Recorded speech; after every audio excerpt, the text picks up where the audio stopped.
കഴിഞ്ഞ ദിവസം ഈ നമ്മുടെ വിദ്യാഭ്യാസ വകുപ്പ് നടത്തിയിട്ടുള്ള ഈ നമ്മുടെ പാഠപുസ്തക വിതരണവുമായി ബന്ധപ്പെട്ട് രമേശ് ചെന്നിത്തല ഒരു പ്രസ്താവന നടത്തിയിട്ടുണ്ടായിരുന്നു. ഇത് സർക്കാരിന്റെ ഒരു തുഗ്ലക് പരിഷ്കരണമാണ്, അല്ലെങ്കിൽ തുഗ്ലക് പരിഷ്കാരമാണെന്ന് നമ്മൾ സ്വാഭാവികമായിട്ടൊക്കെ ഉപയോഗിക്കുന്ന ഒരു വാക്കാണ് ഈ തുഗ്ലക് പരിഷ്കാരം എന്ന് പറയുന്നത്. അപ്പം അത് ഉപയോഗിച്ച് വിമർശിച്ചിരുന്നു. അതിനെ വ്യാപകമായിട്ട് CPM-ന്റെ ഭാഗത്ത് നിന്ന് വിമർശനങ്ങളും കാര്യങ്ങളൊക്കെ വന്നു. പക്ഷെ ശിവൻകുട്ടി അതിനെ നേരിട്ടത് വല്ലാത്തൊരു രീതിയിലാണ്. കാരണം എന്തിനും ഏതിനും ഈ വർഗീയത അത് ഇത് എന്നൊക്കെ പറഞ്ഞുകൊണ്ടിരിക്കുന്ന ആൾക്കാരാണ് CPM-മാർ. പക്ഷെ ഏറ്റവും കൂടുതൽ വർഗീയത പറയുന്നു ഇവരാണ് എന്നുള്ള കാര്യത്തിൽ സംശയമൊന്നുമില്ല. അതിന്റെ ഒരു ഉദാഹരണമാണ് ഇപ്പോ ശിവൻകുട്ടി ഇട്ട ഈ പോസ്റ്റ്. 2 ദിവസം മുമ്പ് ശിവൻകുട്ടി ഇട്ടത് ഈ രാഷ്ട്രീയപരമായ വിയോജിപ്പുകളും വിമർശനങ്ങളും ജനാധിപത്യത്തിന്റെ സൗന്ദര്യമാണ്, എന്നാൽ ആ വിമർശനത്തിന് ഉപയോഗിക്കുന്ന പ്രയോഗങ്ങളിൽ പോലും ബോധപൂർവം ചില പേരുകൾ തിരികയറ്റുന്നത് നിർഭാഗ്യകരമാണ് എന്നാണ് അദ്ദേഹം പറയുന്നത്. രമേശ് ചെന്നിത്തല കഴിഞ്ഞ ദിവസം നടത്തിയ ഒരു പരാമർശത്തെ കുറിച്ചാണ് പറഞ്ഞു വരുന്നത്. ദീർഘവീക്ഷണമില്ലാത്ത ഭരണാധികാരി എന്ന അർത്ഥത്തിലാണ് തുഗ്ലക് എന്ന പേര് അദ്ദേഹം ഉപയോഗിച്ചതെങ്കിൽ ചരിത്രത്തിലേക്കൊന്ന് തിരിഞ്ഞു നോക്കുന്നത് നന്നായിരിക്കും. സമീപകാല ചരിത്രത്തിൽ തന്നെ ദീർഘവീക്ഷണമില്ലാത്ത തീരുമാനങ്ങൾ എടുത്ത ഭരണാധികാരികൾ നിരവധിയാണ്. അതിൽ കോൺഗ്രസ്, BJP പ്രധാനമന്ത്രിമാരടക്കം ഉണ്ടായിട്ടും മുഹമ്മദ് ബിൻ തുഗ്ലക്കിന്റെ പേര് മാത്രം കോൺഗ്രസിലെ നേതാക്കന്മാർ ആവർത്തിക്കുന്നതിന്റെ പിന്നിലെ രാഷ്ട്രീയം പ്രബുദ്ധരായ ജനം തിരിച്ചറിയുന്നുണ്ട്. ഇതിനെ വെറുമൊരു ശൈലിയായി കണ്ട് സാമാന്യവൽക്കരിക്കാൻ കഴിയില്ലെന്നും യഥാർത്ഥ മതേതരത്വം എന്നത് വാക്കുകളിലും പ്രയോഗങ്ങളിലും കൂടെ പുലർത്തേണ്ട സൂക്ഷ്മത കൂടിയാണ് എന്നുമാണ് ഇദ്ദേഹം പറയുന്നത്. അതായത് തുഗ്ലക്കിന്റെ മതമാണ് ആര് ഉദ്ദേശിച്ചത്? രമേശ് ചെന്നിത്തല പറഞ്ഞത്. അതുകൊണ്ട് മതപരമായിട്ട് പോലും നമ്മൾ എന്ത് ചെയ്യരുത്, ഈ കാര്യങ്ങൾ പറയരുത് എന്നാണ് പറയുന്നത്. അതിൻ്റെ ഒപ്പം ഞാനിങ്ങനെ പറയുമ്പോൾ നമ്മൾ ഈ ഹിന്ദു തീവ്രവാദം, ഹിന്ദു വർഗീയവൽക്കരണം എന്നൊക്കെ പറയുന്നതിൽ വലിയ പ്രശ്നമില്ലെന്ന് തോന്നുന്നു. എന്താ ഈ ശിവൻകുട്ടിയൊക്കെ സംഭവിക്കുന്നത്? അല്ല, ഇതിൽ പ്രത്യേകിച്ച് അതിശയിക്കാനൊന്നുമില്ല. അദ്ദേഹം പറഞ്ഞ ഒരു കാര്യം, ചരിത്രത്തിലേക്കൊന്ന് തിരിഞ്ഞു നോക്കൂ എന്ന് പറഞ്ഞു. യഥാർത്ഥത്തിൽ ഇദ്ദേഹത്തിന്റെ ഫേസ്ബുക്കിലേക്കൊന്ന് തിരിഞ്ഞ് അദ്ദേഹം തന്നെ ഒന്ന് നോക്കിയാൽ നന്നായിരുന്നു. കാരണം ഇതിനു മുന്നേ 1 അല്ല 2 തവണ എങ്ങാണ്ടോ എന്റെ കമന്റുകൾ വായിച്ചാൽ തന്നെ അറിയാൻ കഴിയും. ഇതിനു മുന്നേ 2 തവണ ഇദ്ദേഹം തന്നെ വിമർശിക്കാനായിട്ട് എനിക്ക് തോന്നുന്നു ഉമ്മൻചാണ്ടി സർക്കാരിനെയൊക്കെ ആയിരിക്കാം തുഗ്ലക് പരിഷ്കാരം എന്ന് ഇദ്ദേഹം തന്നെ പറഞ്ഞിട്ടുണ്ട്. അത് പലരും അതിൽ പരാമർശിക്കുന്നുണ്ട്. അതിന്റെ സ്ക്രീൻഷോട്ട് തപ്പി പോയിട്ടുണ്ട്. പക്ഷെ ഈ ബുദ്ധിപരമായിട്ട് അതിനെ ഡിലീറ്റ് ചെയ്തു. അതെ, അതിനെ വലിച്ചു കളഞ്ഞു. ഇതിപ്പോ കാണുമ്പോൾ CPM-നെ കുറിച്ച് പറയാനുള്ളത്, ഇത് എല്ലാവർക്കും അറിയാവുന്ന കാര്യമാണ്. ഏറ്റവും അധികം വർഗീയത പറയുന്നത് CPM ആണ്. ജാതീയത പറയുന്നത് ഈ CPM ആണ്. കുറെ കാലം മുമ്പേ നമുക്കറിയാം, ന്യൂനപക്ഷ പ്രീണനത്തിലൂടെ മാത്രം മുന്നേറിക്കൊണ്ടിരുന്ന അതിലൂടെ മാത്രമാണ് അവർക്ക് വോട്ട് ശേഖരണം എന്ന് വിശ്വസിച്ചിരുന്നവരാണ് അവരതിനു വേണ്ടി ഏതറ്റം വരെ പോകുമായിരുന്നു, അറിയാമല്ലോ.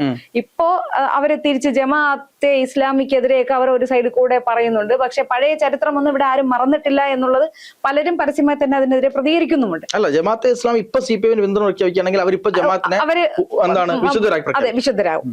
പക്ഷെ ഈ വിഷയത്തില് ഈ പറഞ്ഞ രമേശ് ചെന്നിത്തലയോ അത് കേട്ട കേരളത്തിലെ ജനങ്ങളോ ആരും തന്നെ തുഗ്ലക്കിന്റെ മതം അന്വേഷിച്ചു പോയിട്ടില്ല.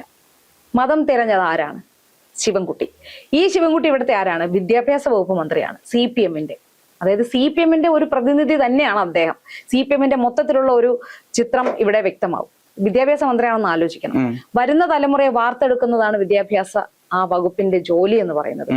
ആ തലമുറയെ നയിക്കുന്ന അപ്പൻ, മന്ത്രി അപ്പൂപ്പൻ എന്നൊക്കെ അങ്ങ് ഓമനപ്പെട്ടിട്ട് പറയാണ്, സ്വയം അങ്ങ് പറയാണ്. ഇതിന് അദ്ദേഹം PR ടീം അദ്ദേഹത്തിന് പണി കൊടുത്തതാണോ അതോ ഏതായാലും ഇദ്ദേഹം ആയിരിക്കില്ല ഇതൊന്നും എഴുതുന്നത്. പക്ഷെ സോഷ്യൽ മീഡിയ കൈകാര്യം ചെയ്യുന്ന വ്യക്തി മൊത്തത്തിൽ അങ്ങനെ ഒരു ധാരണയുണ്ട്. പിന്നെ ചിലർ പറയുന്നുണ്ട്, പ്രിയപ്പെട്ട മന്ത്രി വല്ലപ്പോഴെങ്കിലും താങ്കളുടെ സ്വന്തം ഫേസ്ബുക്ക് ഒന്ന് എടുത്ത് നോക്കൂ എന്നും പറയുന്നുണ്ട്. കാരണം അറിഞ്ഞുകൊണ്ട് പിന്നെ നിയമസഭയിൽ ഇദ്ദേഹം കാട്ടിക്കൂട്ടിയ കോപ്രായങ്ങൾ എല്ലാവർക്കും അറിവുള്ളതാണല്ലോ. അത് ഒരു ജനപ്രതിനിധി ചെയ്യാൻ പാടുള്ളതാണോ അദ്ദേഹം അവിടെ ചെയ്തത് അന്ന്? ഇത് ഈ യഥാർത്ഥത്തിൽ ഇദ്ദേഹത്തിന് ഈ വിദ്യാഭ്യാസ വകുപ്പ് ഏൽപ്പിച്ചത് തന്നെ എന്തിനാണ് എന്ന് ഈ കേരളം ഒന്നാകെ ചിന്തിച്ചതാണ്. വേറെ ആരെ ഏൽപ്പിച്ചത്? അതായത് കേരളം കണ്ടതിൽ ഏറ്റവും പരാജിതനായ ഒരു വിദ്യാഭ്യാസ വകുപ്പ് മന്ത്രിയാണ് അദ്ദേഹം എന്ന് തന്നെ പറയാം. അതായത് ഏതൊക്കെ രീതിയിൽ നോക്കിയാലും പലരും കൊടുക്കാറുണ്ട്, ഇദ്ദേഹം എഴുതിയതായിരിക്കില്ല ഈ പോസ്റ്റ് എന്ന് പറയുമ്പോൾ അതിന്റെ അടിയിൽ തൊട്ട് അതിന് റിപ്ലൈ വരും, അങ്ങനെയാണെങ്കിൽ ഒരു 100 തെറ്റുണ്ടാവുമായിരുന്നു. ഈ രീതിയിൽ നിരവധി. പക്ഷെ ഇതിലിപ്പോ നമ്മൾ എടുത്തു പറയേണ്ടത് മുഹമ്മദ് ബിൻ തുഗ്ലക് എന്ന്, അത് എന്തായാലും ശിവൻകുട്ടി അത് മുഴുവനായിട്ട് തെറ്റില്ലാതെ എഴുതുമെന്ന് എനിക്ക് തോന്നുന്നില്ല. അപ്പൊ PR-കാര് തന്നെയാണ് അത് എഴുതിയത്. എഴുതിയ ആൾക്കാരുടെ മനസ്സിൽ ഇനിയും ഇവരുടെ ഈ ഒരു ഇരട്ടത്താപ്പ് നയം നടക്കില്ല. കാരണം ആൾക്കാർ തിരിച്ചടിഞ്ഞു കഴിഞ്ഞു. അല്ല, ഞാനൊരു കാര്യം ചോദിക്കട്ടെ, ഇതില് ഈ ഇരട്ടത്താപ്പിനെക്കാട്ടൊക്കെ അപ്പുറത്തേക്ക് ഭയാനകമായ ഒരു പൊളിറ്റിക്സ് CPM കൊണ്ടുവരുന്നുണ്ട്, ഇഞ്ചക്ട് ചെയ്യുന്നുണ്ട്. അതായത് നമ്മളിപ്പം മുസ്ലിം നാമധാരികളായിട്ടുള്ള ആരെയെങ്കിലും നമ്മൾ വിമർശിച്ചു കഴിഞ്ഞാൽ അത് മതത്തിനെയാണ് വിമർശിക്കുന്നത് എന്ന് വരുത്തി തീർക്കുകയാണ്. മുഹമ്മദ് ബിൻ അല്ല, അത് മുമ്പേ കൊണ്ടുവരികയാണ്. നമ്മൾ ഇപ്പം ഞാൻ പറയാം, ഇപ്പം ഇവിടെ എന്ത് കാര്യം വന്നാലും ന്യൂനപക്ഷങ്ങളെ ഭയപ്പെടുത്തി നിർത്തുക, ന്യൂനപക്ഷങ്ങളെ വല്ലാതെ പേടിപ്പിക്കുക. ഈ ആളുകൾക്ക് ഒരു ഇപ്പൊ കേരളത്തിലെ ബുദ്ധിജീവികളും ഇടത് സൈദ്ധാന്തികരും അങ്ങനെയുള്ള ആളുകളെല്ലാം കൂടെ ചേർത്തുകൊണ്ട് ഒരു നെറേഷൻ ഉണ്ടാക്കി വെച്ചിട്ടുണ്ട്. എന്താണെന്നറിയോ? ഇന്ത്യയിലെ ന്യൂനപക്ഷങ്ങൾക്ക് ജീവിക്കാനേ കഴിയില്ല, ഏതെങ്കിലും ഒരു ന്യൂനപക്ഷക്കാരനെ കണ്ടാൽ അപ്പം അടിച്ചു കൊല്ലുന്ന സ്ഥലമാണ് എന്നുള്ള രീതിയിലാക്കി വെക്കുന്നുണ്ട്. പക്ഷെ ഇതിന് യാഥാർത്ഥ്യമായിട്ട് ബന്ധം പോലും ഇല്ല എന്നുള്ളതാണ് സത്യം. ഇപ്പൊ പല തരത്തിൽ ഇപ്പൊ ബീഫ് ആയി ബന്ധപ്പെട്ട പ്രശ്നങ്ങളുണ്ടായി, മറ്റു പല ബുദ്ധിമുട്ടുകളുണ്ടായി. അവിടെയൊക്കെ ചില ഇസ്ലാം മതസ്ഥരൊക്കെ ആയിട്ടുള്ള ആൾക്കാർ കൊല്ലപ്പെട്ടിട്ടുണ്ട്, സത്യമാണ്. പക്ഷെ അതിന്റെ പ്രശ്നം എവിടെയാണെന്നറിയോ? പ്രശ്നം നിൽക്കുന്നത് അവിടെ കോൺഗ്രസ് ഭരിച്ചാലും, അവിടെ BJP ഭരിച്ചാലും, ഇനി അവിടെ സമാജ്വാദി പാർട്ടി ഭരിച്ചാലും, ഇനി തൊട്ടപ്പുറത്ത് ബീഹാറിൽ വേറെ ഏതെങ്കിലും ഇപ്പൊ RJD ഭരിച്ച സമയത്തൊക്കെ തന്നെ അവരുടെ ഒരു സ്വത്വത്തെ ആര് തൊട്ട് കളിച്ചാലും അവരവിടെ അക്രമാസക്തരാകും എന്നുള്ളതാണ്. രാഷ്ട്രീയം അതൊന്നുമില്ല, അതാണ് ഇതിന്റെ കാര്യം. രണ്ടാമത്തത്, ഇപ്പം ഉത്തർപ്രദേശിൽ നിന്ന് പിടിയിലായിട്ട് ഇപ്പൊ ഈ അടുത്ത് പിടിയിലായിട്ടുള്ള ഒരു ബലാത്സംഗ കേസിലെ പ്രതി, ഒരു ചെറിയ കുട്ടിയെ ക്രൂരമായി കൊന്ന ഒരു പ്രതിയാണ്, ബലാത്സംഗ കേസ് പ്രതിയാണ്.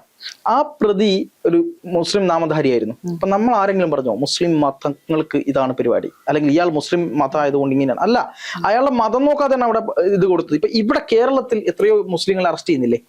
കേരളത്തിൽ ഇപ്പൊ തെറ്റ് ചെയ്തിട്ടുണ്ടെങ്കിൽ മുസ്ലിങ്ങളെ അറസ്റ്റ് ചെയ്യുന്നുണ്ട്, ക്രിസ്ത്യാനിയെ അറസ്റ്റ് ചെയ്യുന്നുണ്ട്, ഹിന്ദുവിനെ അറസ്റ്റ് ചെയ്യുന്നുണ്ട്. ഇപ്പൊ തെറ്റ് ചെയ്ത് കഴിഞ്ഞാൽ ഇപ്പം ഈ CPM-ന്റെ മുഹമ്മദ് റിയാസ്, അൻവർ, PV അൻവർ, ഇത് തുടങ്ങിയ ആളുകളൊക്കെ തന്നെ ഈ മുസ്ലിം മതത്തിൽപ്പെട്ട ആൾക്കാരാണ്. അവരെ എന്തെങ്കിലും തെറ്റ് ചെയ്ത് അവരെ പേര് പറയരുത് എന്നാണ് ഉദ്ദേശിക്കുന്നത്. ഇവിടെ മുസ്ലിം വോട്ട് ബാങ്കിനെ എത്ര പെട്ടെന്ന് ഇങ്ങനെ ഒന്ന് ഞൊട്ടിക്കൊടുത്താൽ അവർ ഉണരും എന്നുള്ളൊരു സന്ദേശമാണ് ഇതിലൂടെ ആര് കൊടുക്കുന്നത്? ഈ ശിവൻകുട്ടി കൊടുക്കുന്നത്. ഇത് CPM-നെ പോലെ അതാണ് ഞാൻ പറയുന്നത്. അത് CPM-നെ പോലെ ഒരു പാർട്ടിക്ക് എത്രമാത്രം ഭൂഷണമാണ്. ഞാൻ അപ്പൊ ആൾക്കാർ ചോദിക്കും, ഈ ലോകത്തൊന്നും അല്ലേ ചെയ്യുന്നത്? CPM എന്ന് പറഞ്ഞാൽ എന്താണ്? പുണ്യാളന്മാരെന്നാണ് പാർത്ഥം കരുതുന്നത്. അവർക്ക് ഇത് ചെയ്യാൻ പാടില്ലെന്ന്. അവരേ ഇത് ചെയ്യൂ. അവര് തന്നെ ഇപ്പം കമ്മ്യൂണിസം ആണല്ലോ. ഈ കമ്മ്യൂണിസ്റ്റ് പാർട്ടി ഉണ്ടായ ചരിത്രം പരിശോധിച്ചാൽ തന്നെ അറിയാം, ഇവർ ജനങ്ങളെല്ലാം വളരെ സംരക്ഷിച്ചു നിർത്തിയവരാണോ? ആണോ? ഇവിടെ നമ്മുടെ ഇന്ത്യയിൽ തന്നെ CPM ഭരിച്ച ഇടങ്ങളിൽ നടന്നിട്ടുള്ള കൂട്ടക്കൊലകളെ കുറിച്ച് തന്നെ പാർത്ഥന് അറിയില്ലേ? യാതൊരു മനുഷ്യത്വവും ഇല്ലാത്ത ഒരു പാർട്ടിയാണ് ഈ CPM എന്നുള്ളത് CPM-കാർക്ക് ഉൾപ്പെടെ അറിയാം. പക്ഷെ അവരത് അംഗീകരിക്കില്ല എന്നുള്ളതാണ് അവരുടെ ഒരു പ്രത്യേകത എന്ന് പറയുന്നത്. അല്ല, ഞാൻ അതിൽ പലപ്പോഴും ചിന്തിച്ചൊരു കാര്യമുണ്ട്. അതായത് ഗുജറാത്ത് കലാപത്തെ കുറിച്ച് വളരെ സ്ട്രോങ് ആയിട്ട് എപ്പോഴും സംസാരിച്ചുകൊണ്ടിരിക്കും. അപ്പൊ ഈ ഗുജറാത്ത് കലാപത്തിന് മുൻപ് അവിടെ മറ്റൊരു സംഭവം നടന്നിട്ടുണ്ടായിരുന്നു. അതായത് ഈ പറയുന്ന നരോധ്യ പാർട്ടി ഉൾപ്പെടെയുള്ള സ്ഥലങ്ങളിൽ മലേഗാവിലെ ആ സ്ഫോടനം ഉൾപ്പെടെ അവിടുത്തെ ഈ ട്രെയിനിന് തീ വെച്ച് സന്യാസിമാര് വെന്ത് മരിച്ചു. ആ വെന്ത് മരിച്ച സന്യാസിമാര് ആയി ബന്ധപ്പെട്ട് അന്ന് കേന്ദ്രം അന്വേഷണം നടത്തിയിട്ട് അറസ്റ്റ് ചെയ്ത ആരെയാണ്? അറസ്റ്റ് ചെയ്തത് ചില വിഭാഗക്കാരാണ്. നമ്മൾ പേരൊന്നും പറഞ്ഞു ഇപ്പൊ അതിനെ മുറിവേൽപ്പിക്കേണ്ട കാര്യമില്ല. പക്ഷെ അത് പറയാതെ ഈ പറയുന്ന ഗുജറാത്ത് കലാപത്തെ കുറിച്ച് സംസാരിച്ചു കൊണ്ടേയിരിക്കും. അതേ ആളുകളുണ്ടല്ലോ, ഒരു മുറിവുണ്ടെങ്കിൽ അതിനെ കുത്തി കൂടുതൽ വേദനിപ്പിച്ച് അതിനെ ചൂഷണം ചെയ്യുക എന്നുള്ളതാണ് ഇവരുടെ തന്ത്രം. അതേ ആളുകൾ സിംഗൂരിൽ നടന്ന മനുഷ്യക്കുരുതിയെ പറ്റി സംസാരിക്കില്ല. അതേ ആളുകൾ നന്ദിഗ്രാമിലെ പറ്റി സംസാരിക്കില്ല.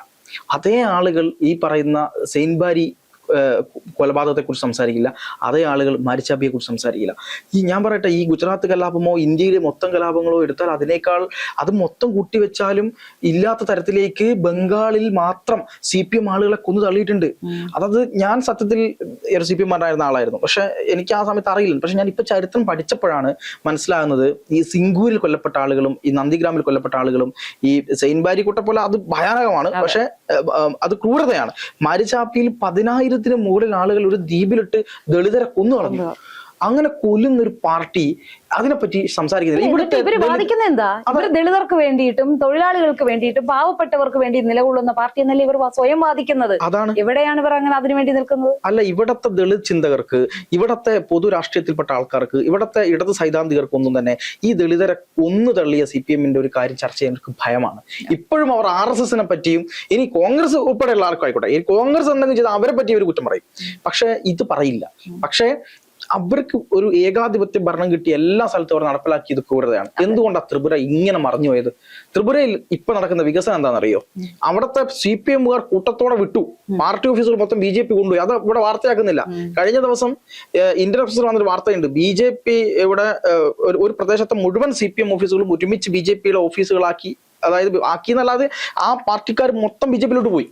അപ്പൊ അത് ഓഫീസോട് കൂടി കൊണ്ടുപോയി. മനസ്സിലാക്കണം, ഇതൊന്നും ഇവിടെ ചർച്ചയല്ല. അപ്പൊ ആ സമയത്താണ് ഈ കേരളത്തിലിരുന്നിട്ട് ഒരു സമയത്ത് ന്യൂനപക്ഷങ്ങളെ എരികേറ്റുക, മറുഭാഗത്തിരുന്ന് വെള്ളാപ്പള്ളി നടേശൻ ഉൾപ്പെടെ ആൾക്കാർ ഉപയോഗപ്പെടുത്തിക്കൊണ്ട് ഭൂരിപക്ഷത്തെ മാക്സിമം പുകയ്ക്കുക. എല്ലാ വോട്ടിന് വേണ്ടി ഞങ്ങൾ എന്തും ചെയ്യും എന്ന നിലപാടിലേക്ക് 10 വോട്ടിന് വേണ്ടി എന്ത് നിലപാടും തിരുത്താത്ത ആളുകളാണ് ഞങ്ങളെന്ന് പറയുകയും എന്ത് വൃത്തികേടും ചെയ്യുന്ന ആളുകളായി മാറുകയും ചെയ്യുന്ന അവസ്ഥയിലേക്ക് 2 പരിപാടിയാണ് ലക്ഷ്യം വെക്കുന്നത്. അതായത് നിയമസഭാ തെരഞ്ഞെടുപ്പിൽ വലിയ ആശങ്കയിലാണ്. കാരണം നേരിടുന്നത് ചില്ലറ പ്രതിസന്ധി അല്ല. അപ്പോ ഒരു വശത്തുകൂടെ ഈ ന്യൂനപക്ഷങ്ങളെ ഇങ്ങനെ അധിക്ഷേപിക്കുന്നവരാണ് ഈ കോൺഗ്രസ്സുകാർ എന്ന് ഒരു വശത്തൂടെ സ്ഥാപിക്കുക. മറ്റൊരു വശത്ത് ജമാഅത്തെ ഇസ്ലാമി ആ വിഷയം പറഞ്ഞുകൊണ്ട് ഈ UDF അധികാരത്തിൽ വന്നാൽ ആഭ്യന്തര വകുപ്പ് ഭരിക്കുന്നത് അവരായിരിക്കും എന്ന് പറഞ്ഞ് ഹിന്ദുക്കളുടെ വോട്ട് സമ്പാദിക്കുക. അപ്പൊ ഈ 2 വിഭാഗത്തെയും UDF-ൽ നിന്ന് അകറ്റുക എന്നുള്ള ഒരു ഗൂഢ ലക്ഷ്യമാണ് ഇതിനൊക്കെ പിന്നിലുള്ളത്. പക്ഷേ പ്രിയപ്പെട്ട മന്ത്രി അറിയേണ്ട ഒരു കാര്യം, മന്ത്രി മാത്രമല്ല CPM അറിയേണ്ട ഒരു കാര്യമുണ്ട്. ജനങ്ങളെല്ലാം മാറിക്കഴിഞ്ഞു. അവർ എങ്ങനെയെങ്കിലും ഇത് ഈ 10 കൊല്ലം അവർ സഹിച്ചു എന്ന് തന്നെ വേണം പറയാൻ. കാരണം കോടിക്കണക്കിന് രൂപയുടെ അഴിമതി, സ്വർണ്ണക്കൊള്ള. ഇപ്പം ഹിന്ദുമത വിശ്വാസികളുടെ ഒരു ആരാധനാലയം എന്നല്ല ശബരിമലയെ കണക്കാക്കുന്നത്. എല്ലാ മതസ്ഥർക്കും ചെന്ന് കയറാവുന്ന ഒരു ഇടമാണ് ഈ ശബരിമല എന്ന് പറയുന്നത്. സുപ്രീം കോടതിയുടെ സ്ത്രീ പ്രവേശന വിധിയിൽ തന്നെ ഈ ഇടതുപക്ഷ സർക്കാർ എടുത്ത ആ ഒരു നടപടിയിൽ ഇവര് വനിതാ മതിലൊക്കെ പണിഞ്ഞെങ്കിൽ പോലും എല്ലാരും ചോദിക്കുന്നത്, വിശ്വാസമല്ലാത്തവരെ നിങ്ങൾ എന്തിനാണ് അവിടെ കയറ്റാൻ ശ്രമിച്ചത്? ഇപ്പൊ സുപ്രീം കോടതി വിധിയിൽ വിശ്വാസികളല്ലേ അതിനെതിരെ പ്രതികരിക്കേണ്ടത്, അവരുടെ ഇഷ്ടത്തിനല്ലേ അവിടെ പോകേണ്ടത്. അതിന് പകരം ഇവർ മറ്റേ ചരിത്ര പുരുഷന്മാരാകാൻ വേണ്ടിയിട്ടുള്ള ശ്രമങ്ങൾ നടത്തി അവിടെ പരാജയപ്പെട്ടു. അല്ല, ഇപ്പൊ യൂട്ടണടിക്കുകയാണ്. ഇപ്പൊ ഇനി അത് ഒറ്റയടിക്ക് മറിയാൻ വയ്യാത്തത് കൊണ്ട് പതിയെ തന്ത്രപരമായി നിന്ന് താളം ചവിട്ടുകയാണ്. അല്ല, ഇതിനെയൊക്കെ ന്യായീകരിച്ച് ഈ സൈബർ സഖാക്കൾ എന്ത് ചെയ്യുന്നു ഞാൻ ആലോചിക്കുന്നത്. അന്ന് സരസ്വതി ദേവിയുടെ നഗ്ന ഫോട്ടോ വരച്ച, അയ്യപ്പനെ ആർത്തവത്തിൽ കുളിപ്പിച്ച ആളുകളൊക്കെ ഉണ്ടല്ലോ, ഈ യോനി കവാടം ഉണ്ടാക്കി. അപ്പൊ അങ്ങനത്തെ ആളുകളൊക്കെ ഇനി എന്ത് ചെയ്യുന്നുള്ളതാണ് ഒരു വലിയ ചോദ്യം നിൽക്കുന്നത്. ഇപ്പം ഈ വൈക്കം മുഹമ്മദ് ബഷീറിന്റെ പുസ്തകത്തില് എല്ലാ ഗർഭവും ഏറ്റെടുക്കുന്ന ഒരു കഥാപാത്രമുണ്ട്, എട്ടുകാലി മമ്മൂഞ്ഞ്. ഈ മുഹമ്മദ് ബിൻ തുഗ്ലക്ക് വിഡ്ഢിത്തരങ്ങൾ ചെയ്തുകൊണ്ട് അറിയപ്പെടുന്ന ഒരു ഭരണാധികാരി, അങ്ങനെ അറിയപ്പെടുന്നുണ്ട്. അങ്ങനെയുള്ള ഒരാളാണ് ഈ തുഗ്ലക് പരിഷ്കാരങ്ങളുടെ പുറത്ത് അദ്ദേഹം അറിയപ്പെട്ടതാണ്. ഈ വൈക്കം മുഹമ്മദ് ബഷീർ ഇസ്ലാമോഫോബിയയുടെ ഭാഗമായിട്ട് ഈ എട്ടുകാലി മമ്മൂഞ്ഞിനെ പ്രതിഷ്ഠിച്ചു എന്ന് വരെ ഇവർ പറയും. ഇനി അല്ല, ആ രീതിയിലേക്ക് എല്ലാ ഗർഭത്തിന്റെ ഉത്തരവാദി ഈ മമ്മൂഞ്ഞാണെന്നും അന്ന് ബഷീർ പറഞ്ഞത് ഈ ഇസ്ലാമോഫോബിയയുടെ ഭാഗമാണ്, അത് ബഷീർ യഥാർത്ഥത്തിൽ ഇസ്ലാം അല്ല എന്ന് വരെ അവർ പറഞ്ഞോളി. അങ്ങനെയാണ് ഇവരുടെ പോക്ക് എന്ന് പറയുന്നത്. അത്ര ഭയാനകമാണ് ഇവിടുത്തെ സ്ഥിതി. ഒരു പേരിൽ പോലും വർഗീയത കലർത്തുക, ഒരു പേരിൽ പോലും മതം കൊണ്ടുവരിക, ആരാണ് ചെയ്യുന്നത്? മുൻപൊരിക്കൽ ഇദ്ദേഹം തന്നെ പരാമർശിച്ച അതേ പ്രയോഗമാണെന്ന് കൂടെ ആലോചിക്കണം. അവർ പറഞ്ഞിട്ടുള്ളതാണ്. അല്ലെങ്കിൽ പറയാം ഞാൻ ഇങ്ങനൊന്നും പറഞ്ഞിട്ടില്ല എന്ന് പറയാം. അദ്ദേഹം ഒന്നിലധികം തവണ ഇദ്ദേഹം ഇത് പറഞ്ഞിട്ടുമുണ്ട്. എന്നിട്ട് അതേ സാധനത്തിനെ എടുത്ത് തിരിച്ചടിക്കുന്നു. എന്തത് പറയാൻ ഒരു തലക്കകത്ത് എന്തെങ്കിലും ഉണ്ടോ, കളിമണ്ണെങ്കിലും ഉണ്ടോ? അല്ല, നമുക്കിത് അവസാനിപ്പിക്കുമ്പോൾ ഒരു കാര്യം കൂടി മാത്രമേ പറയാനുള്ളൂ. അതായത് ഷാജഹാനെയും അക്ബർ ചക്രവർത്തിയൊക്കെ നമ്മൾ ഓർമ്മിക്കുന്നത് മതത്തിന്റെ പേരിലൊന്നും അല്ല, ഭരണാധികാരികളായിരുന്നു. അവർ അവിടെ ചെയ്തിട്ടുള്ള കാര്യങ്ങൾ വെച്ചുകൊണ്ടാണ്. ആര് നല്ലത് ചെയ്താലും അതിനെ പറയുകയും മോശം ചെയ്താൽ അതിനെ പറയുകയും ചെയ്യുന്ന ഒരു സ്ഥലമാണത്. എന്തായാലും അതിനെയൊക്കെ പേരിൽ ഇങ്ങനെ മതം കലർത്തി മതത്തെ കൂട്ടുപിടിച്ച് വോട്ടുണ്ടാക്കാൻ CPM ശ്രമിക്കുന്നു എന്ന് പറയുമ്പോൾ, അതിനെതിരെ CPM-ന്റെ സൈബർ അണികൾ മിണ്ടാതിരിക്കുന്നു എന്ന് പറയുമ്പോൾ വലിയ ഇതുണ്ട്. അതായത് ഈ രീതിയിലേക്ക് എത്തി എന്ന് മാത്രം മനസ്സിലാക്കിയാൽ മതി.